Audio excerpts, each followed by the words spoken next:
검사는 생리주기 중 어느 때 해야 좋은가요?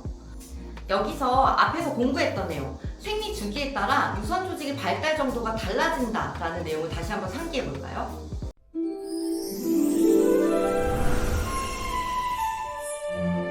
안녕하세요. 유방외과 전문의 이진입니다. 이 영상을 시청하시는 여성분들, 사람마다 정도의 차이는 있을 수 있겠지만 생리 주기에 따라 내 유방 상태가 다르다라는 걸 크게 작게 종종 느끼실 텐데요. 그래서 한 번씩 주시는 질문, 저는 유방 검사의 질을 위해서도 굉장히 중요한 포인트라고 생각을 하는데요. 유방 검사는 생리 주기 중 어느 때 해야 좋은가요? 여기에 대한 답을 위해 오늘은 유방에서 중요한 개념 한 가지를 먼저 설명해 보려고 합니다. 이 곡선 그래프 아마도 산부인과에서 한 번쯤 보신 적 있을 것 같은데요. 여성 호르몬 주기를 설명하는 그래프입니다. 간단히 설명해 보면 생리가 시작되고 약 2주 여포기 동안 난소 여포에서 에스트로겐이라는 여성 호르몬을 만들고요. 이 영향으로 자궁 내막이 다시 조금씩 두꺼워지게 됩니다.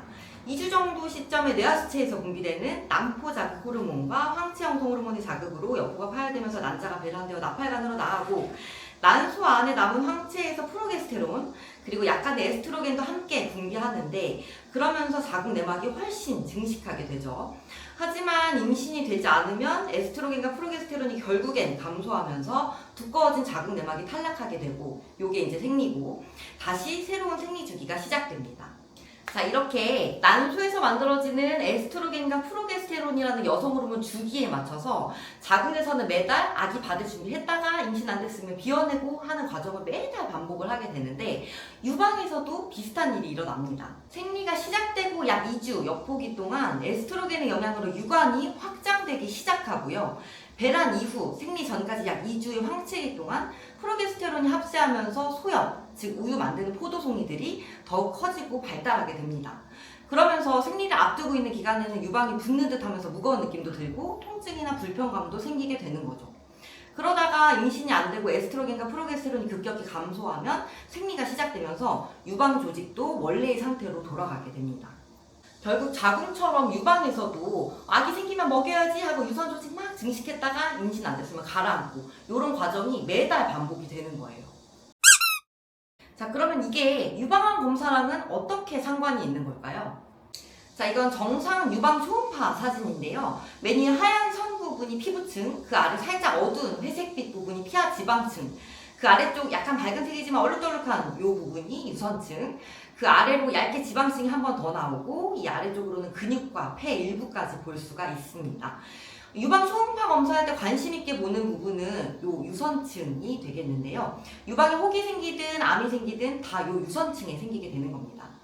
그런데 이 유선층을 좀 눈여겨서 다시 한번 자세히 살펴보면 얼룩덜룩한 무늬 같은 게 보이죠. 우유 만드는 포도송이들 그리고 우유 나오는 길, 이런 유선 조직이 초음파에서 어두운 색깔로 보이게 되고, 그 주위로 받치고 있는 조직이 밝은 색깔로 보여서 이런 얼룩덜룩한 무늬를 만들게 되는데요. 이건 사람마다도 다 다르고 같은 유방 안에서도 생리 주기에 따라서 조금씩 달라지게 돼요.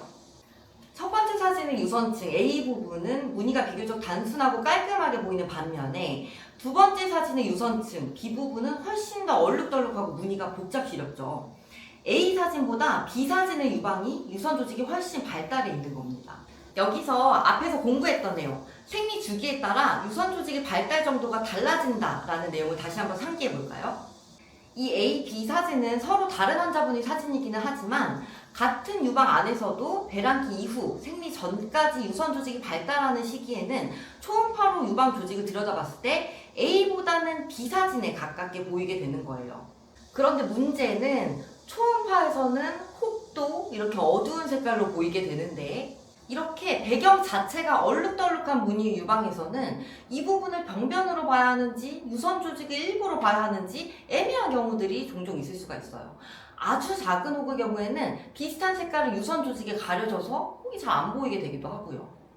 물론 우리가 가장 걱정하는 암의 경우엔 어떤 유선 조직에서 관찰하든 굉장히 티가 잘 나기 때문에 큰 지장은 없겠지만, 아무래도 이런 복잡한 무늬의 유선 조직에서는 미세한 조직 변화를 관찰하기엔 약간의 어려움이 생기는 건 사실인 것 같습니다. 자, 그래서 결론은 가능하면 내 유선 조직이 깔끔하게 가라앉아 있을 때, 이왕이면 내 유선 조직이 D 사진보다는 A 사진에 가까운 시기에 초음파를 하면 작은 병변도 보다 확실하게 구분을 할 수가 있겠죠.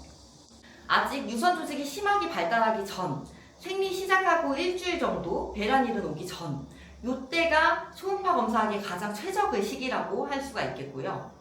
우리 환자분들이 무서워하시는 유방 촬영의 경우에도 요 시기에 하는 게 그나마 덜 아픕니다. 유선 조직이 발달해 있으면서 유방 부풀어 있을 때 누르면 훨씬 더 많이 아프거든요. 앞에 말씀드린 것처럼 나쁜 옷, 암의 경우엔 어떤 시기에 봐도 티가 굉장히 잘 나요. 그래서 생리 주기가 불규칙하다거나 해서 검사 시기를 맞추기가 어려운 경우라도 너무 걱정하실 필요는 없고요. 그치만 비교적 생리 주기가 규칙적이시라면 이왕이면 최상의 검사의 질을 위해 생리가 다가오는 기간보다는 멀어지는 기간에 유방외과로 오셔서 검사 받으시길 권고드립니다.